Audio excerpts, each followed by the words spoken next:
to create a commission, as Congressman John Conyers has proposed, and to his credit, he also supports creating a special prosecutor, but to create a commission to last a year and a half, timed perfectly to allow the Democrats yet again to run against Bush and Cheney even after they're out of office for 2 years, and to drag all of this along for a year and a half, with subpoenas to be enforced still not by Congress. Congress still not using its power and locking its own people up, but enforcing subpoenas through court cases, and thus either letting people off or dragging it beyond a year and a half.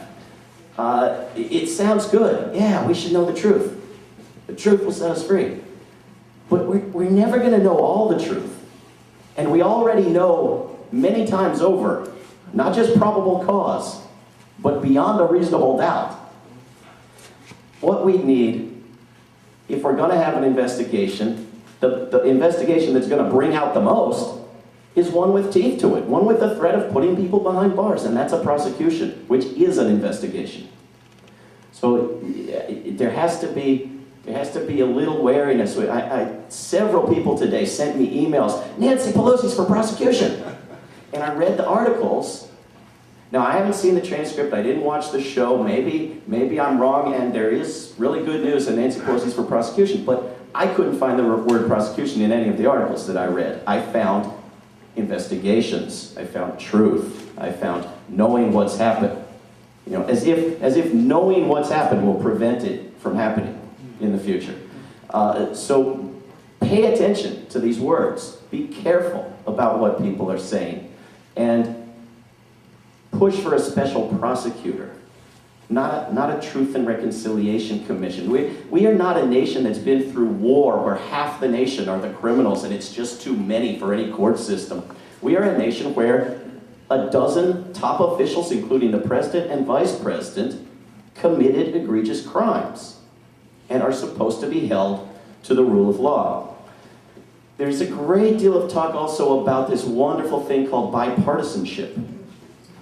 And we've elected a president who made his name 4 years ago with a speech about bipartisanship. And it sounds good, it sounds really nice. It sounds like doves and pastels, right? I mean, among human beings, we should be nice to each other. I should be nice to Ann, she should be nice to me, we should be nice to you. People who think we're crazy, who have questions at the end, should be nice to us. But when you're talking about political parties, and one of them is in favor of genocide, is it the nicer thing to do for the other party to get along harmoniously with the first party, or actually to oppose its agenda? Which is the nicer, kinder thing to do? So let's get our priorities straight and understand that in a democracy, antagonistic debate between parties is healthy. That's not a problem with a democracy. That's health in a democracy. So I don't want our focus to go into commissions. I don't want commissions to get in the way of prosecutions. I don't want people to get immunity out of commissions. But I do want the sort of thing you see in Ann Wright's book called Dissent, which is for sale out there, and that is whistleblowers. Because now, in 2 days, it becomes much safer for the dozens and dozens of people with very useful information who are sitting on it in this town, who maybe didn't have the guts to come out as early as the people in Ann's book, but ought to have a smaller level of nerve to come out now. We need that. And we, as a community for peace and justice, need to put everything we can into supporting whistleblowers and defending them, getting them jobs, funding them the way you would fund a strike if you had to strike on the job, because they are the people who can save us.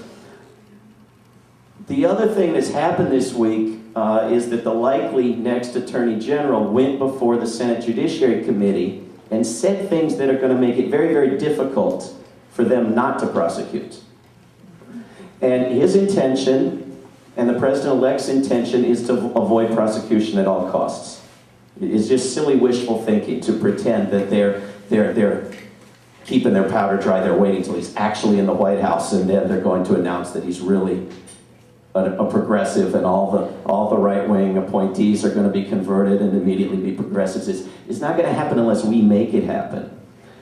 But Eric Holder went in and said the waterboarding is torture. Warrantless spying is illegal. I'm going to look into why we haven't prosecuted people who came and lied to Congress about hiring and firing and prosecuting in the Justice Department based on loyalty to the Republican Party. He said things that will make it very, very difficult for him, if ever questioned in public, not to back prosecution. Will give us huge material to work with when we go and lobby the Justice Department to actually enforce the laws. So this is very helpful. It's also very helpful that we made appointment of a special prosecutor the #1 question on change.gov, Obama's website. We have a Democrats.com led this push, and we have a petition at Democrats.com to Eric Holder asking him to appoint a special prosecutor. When we made it the #1 question on change.gov, Obama refused to answer it.